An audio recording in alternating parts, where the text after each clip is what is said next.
Hai teman-teman, kita adalah IMF Learning Channel yang akan selalu berbagi perihal edukasi, strategi, dan pandangan terkait komputer seperti ilmu komputer, aplikasi komputer, pemrograman, pengembangan aplikasi, atau sistem dan penerapan teknologi komputer terkini. Pastikan selalu melihat video hingga selesai, kemudian like dan subscribe.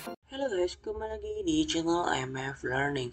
Pada video kali ini, kita akan membahas tips dan trik aplikasi episode 6, yaitu dengan judul membuat random dataset Google Sheet. Jadi teman-teman mungkin sebelumnya belum pernah membuat data acak atau random dataset. Jadi di sini kami akan memberitahu cara membuat data acak. Nah, data acak di sini akan digunakan sebagai data dummy atau data contoh yang bisa digunakan untuk langkah selanjutnya, baik penelitian atau uji coba perhitungan seperti itu di Google Sheet. Oke, kita akan mencoba mempraktekkan uh, bagaimana cara membuat data acak.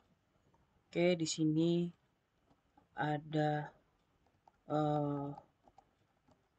rumus atau formula yang ada di Google Sheet: random array, kemudian random between, dan Gauss. Nah, jika teman-teman ingin mengetahui ini 2 dimensi atau 1 dimensi, bisa lihat video sebelumnya di episode 5, tips dan trik aplikasi. Oke, jika kita lihat di sini rumusnya random, kemudian random array itu dengan baris kedua, kolom ketiga. Kemudian jika random between, kami membuat dari 0 hingga 100 atau 1 hingga 100. Nah, ketika menekan enter, secara otomatis akan terupdate nilainya. Nah, untuk Gaussian gunakan variabel atau parameternya angka 1. Kemudian ingin nilai desimalnya min, menggunakan min 1. Kemudian jika ingin menghasilkan desimal yang depannya ada 2 digit, dikalikan saja atau dikalikan seperti ini. Maka secara otomatis nilai akan berubah menjadi 3 digit, yaitu 100. Oke, kita akan melanjutkan bagian real case-nya terkait penerapan formula random yang ada di Google Sheet. Nah, di sini ada nama, kemudian skor, status. Nah, supaya bisa mengisi nilai skor dan status antara Richard dan Bayu secara acak, kita bisa menggunakan rumus seperti ini. Nah, array formula. Nah, array formula sudah dibahas sebelumnya pada episode 5 dan kita akan menerapkannya lagi dengan array formula. Kemudian kita buat ini supaya bisa keluar lebih dari 1. Oke, seperti ini. Nah, jika hanya menggunakan random array saja, maka nilainya akan menjadi desimal. Nah, bagaimana cara supaya berubah menjadi angka 3 digit atau 100? Oke, kita kalikan saja 110. Nah, jika desimalnya terlalu besar, bisa kita bulatkan menjadi 2 digit atau 4 digit di belakang koma. Nah, seperti ini.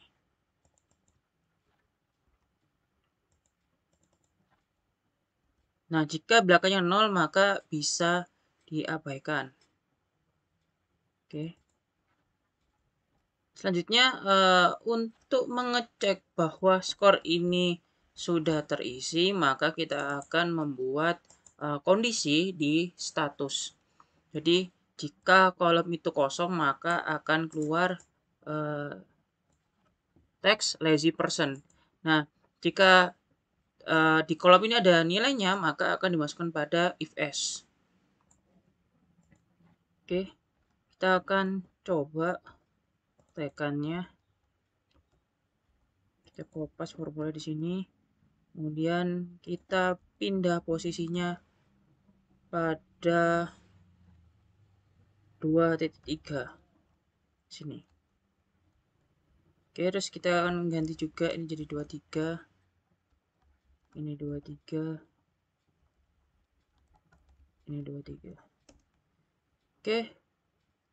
Cara otomatis akan keluar kata lazy karena di sini kosong.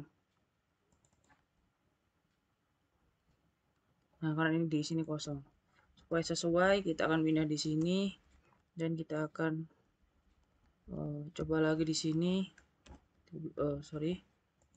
Kita copy paste kembali. Kita mulai dari 21.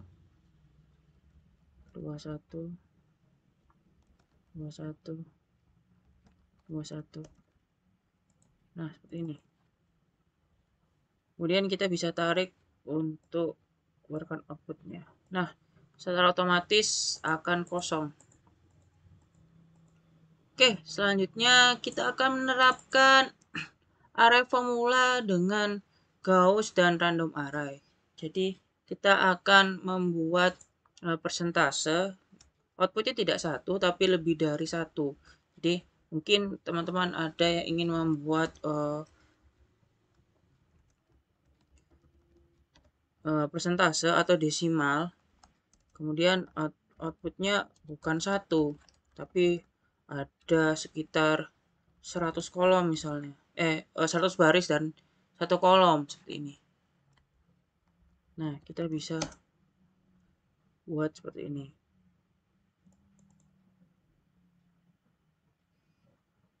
Oke, sepertinya salah rumus. Kita buat seperti ini. Nah, secara otomatis di sini sudah muncul hingga 100 desimal. Nah, supaya kelihatan kita buang jadi 10. Oh, ini salah lagi ini. Harusnya array formula bukan constraint. Oke, sini ada 10. Kemudian kita ingin rubah menjadi tidak 10, tapi 2% atau 0,02. Maka kita kalikan 100. Nah, terkadang dia keluar dari nilai yang kita inginkan seperti ini.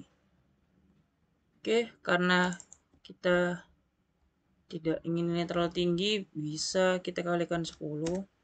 Terus kita tambahkan round di sini. Fungsinya untuk digitnya saja supaya tidak terlalu banyak. Oke. Nah, secara otomatis kita sudah punya nilai persentase 1 digit yaitu 3% atau 350% atau 3,55. Oke, hampir sama seperti ini. Ini yang di atas ini 3 kolom 2 baris, sedangkan ini adalah 10 baris 1 kolom. Oke, ini untuk output yang lebih dari satu, sedangkan output yang lebih dari satu itu menggunakan random ini. Nah, secara otomatis akan keluarnya satu. Tapi jika teman-teman menariknya seperti ini, dia akan secara otomatis akan keluar. Nah, jika ingin merubahnya bisa seperti ini. Nah, ketika selalu menekan enter, maka akan muncul nilai baru. Nah, jika muncul no match error berarti tidak ada yang masuk dalam scope. Jadi supaya bisa masuk dalam scope, jangan lupa diberi sama dengan, sehingga nilainya lebih dari sama dengan atau tidak ada sama sekali. Jadi fungsinya untuk menghindari nilai none. Tapi sebetulnya ada formula lain yang untuk ngecek bahwa ini nilai error match atau bukan. Itu IFNA. Oke, kita akan menunjukkan bagaimana kami membuat dataset acak, yaitu dengan menggunakan indeks, kemudian menggunakan random between. Jadi yang di random itu nilai integer 1 hingga 4 sesuai dengan jumlah simbolnya. Di sini ada 4 baris dan menghitungnya dengan menggunakan count A. Jadi menghitung sesuai jumlah di sini. Dan hasilnya akan keluar berapa akan digunakan sebagai nilai maksimal untuk bilangan acak. Nah, seperti ini. Kalau misalnya kita tarik seperti ini akan muncul 4 sesuai jumlah itu. Nah, kemudian jika kita mengambil ini random between dan count A-nya, maka akan keluar seperti ini. Nah, jika kita tarik, maka akan keluar angka yang berbeda. Nah, karena ini barisnya ada 4, maka ada 4 kemungkinan nilai yang berbeda. Tapi jika jumlahnya semakin banyak, maka akan muncul kemungkinan yang lain. Oke. Nah, kita akan coba copy paste lagi formula yang sudah kami buat. Kemudian kita buat di sini, kita tarik ke kanan dan kita tarik ke bawah. Maka secara otomatis data akan berubah. Nah, karena ini membaca simbol yang di sini, kita bisa menggantinya dengan data yang lain atau kolom yang lain. Kita rubah menjadi G.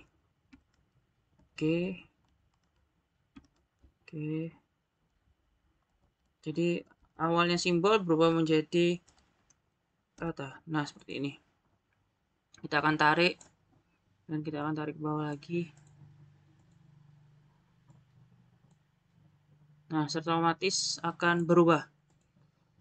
Oke, seperti itu penerapan data set acak di Google Sheet, dan ini bisa digunakan untuk penelitian dan kerja, dan bisa digunakan juga untuk analisa awal terkait perhitungan atau rencana. Jadi misalnya data realnya tidak ada, jadi kita bisa membuat data dummy-nya yang mendekati realnya sebelum melakukan perhitungan dengan data real. Oke teman-teman, pastikan like, subscribe, dan share video ini. Terima kasih.